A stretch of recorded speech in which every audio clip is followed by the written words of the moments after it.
Hello दोस्तों, आज हम लोग संविधान का महत्वपूर्ण टॉपिक पढ़ेंगे जो है कि भारत का महनवाद यानी कि इटर्नल जनरल ऑफ इंडिया। तो आर्टिकल 76 के अकॉर्डिंग है ना इटर्नल ऑफ इंडिया के बारे में चर्चा है। तो संविधान का अनुच्छेद 76 के अनुसार है ना भारत में एक महानवादी की नियुक्ति राष्ट्रपति करता है। यह सुप्रीम कोर्ट उच्च न्यायालय के न्यायाधीश होने का योग्यता रखता है। यह प्रथम विधि अधिकारी होता है यानी कि फर्स्ट लॉ ऑफिसर होता है। उसके बाद यह मंत्रिमंडल या संसद में सदस्य नहीं होता है, लेकिन है ना संसद में भाग ले सकता है किंतु मतदान नहीं कर सकता है। यह मंत्रिमंडल के साथ अपना त्यागपत्र यानी कि रेजिग्नेशन देता है। इनके कार्य निम्नलिखित है। इनके जो कार्य है वर्क है कुछ इस प्रकार है। यह भारत सरकार के अपनी कानूनी सलाह देता है। यह किसी भी सदन में भाग ले सकता है परंतु अपनी बात रख सकता है, लेकिन वो वोट नहीं कर सकता है। यह भारत में किसी भी न्यायालय में सुनवाई का अधिकार होता है। यह प्रधानमंत्री के कार्यकाल तक है ना अपने पद पे बना रहता है और अपना रेजिग्नेशन है ना यानी कि त्यागपत्र देता है वो राष्ट्रपति को देता है। पहले अटॉर्नी जनरल ऑफ इंडिया थे यानी कि एजीआई फर्स्ट थे वो जो एमसी सीतलवाड़ा थे, ठीक है। ये अपने पद पे है ना 13 साल तक रहे थे यानी कि मैक्सिमम अब तक रह चुके हैं नेहरू जी के कार्यकाल में। उसके बाद है ना महानवादी यानी कि इटर्नल जनरल ऑफ इंडिया के ना हेल्प करने के लिए 4 सॉलिसिटर जनरल ऑफ इंडिया होता है, ठीक है। यह केंद्र सरकार का ना फ्रेंड होता है। यह सबसे बड़ा विधि अधिकारी होता है यानी कि एजीआई।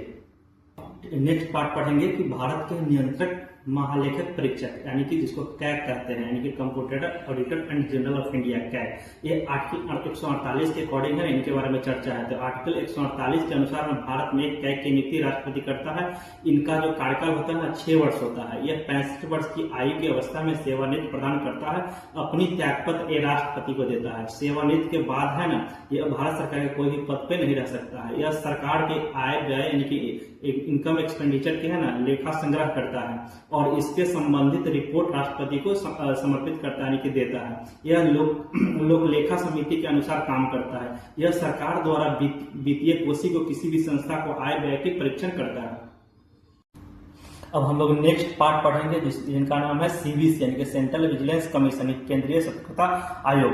तो यह है ना एक सलाहकारी संस्था है जो केंद्र सरकार के प्रशासनिक भ्रष्टाचार को जांच करता है, ठीक है। यह संस्थानन समिति के द्वारा है ना इनके सिफारिश पे है ना बनाया गया था। इसमें 3 सदस्य होते हैं समिति का, जो इसका चुनाव गृह मंत्री, प्रधानमंत्री तथा लोकसभा के विपक्ष के नेता के द्वारा चुना जाता है।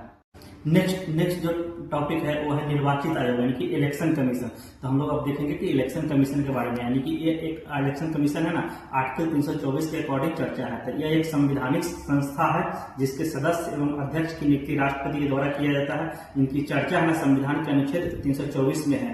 इस आयोग में यानी कि इलेक्शन कमीशन में के 3 सदस्य होते हैं। एक होते हैं मुख्य निर्वाचित आयुक्त और 2 होते हैं इनके निर्वाचित आयुक्त। मुख्य निर्वाचित आयोग का कार्यकाल 6 वर्ष का होता है और 65 वर्ष तक ये ग्रहण कर सकते हैं। इस पर है ना महाभियोग भी लाया जा सकता है और इनका वेतन है ना संचित निधि से दिया जाता है।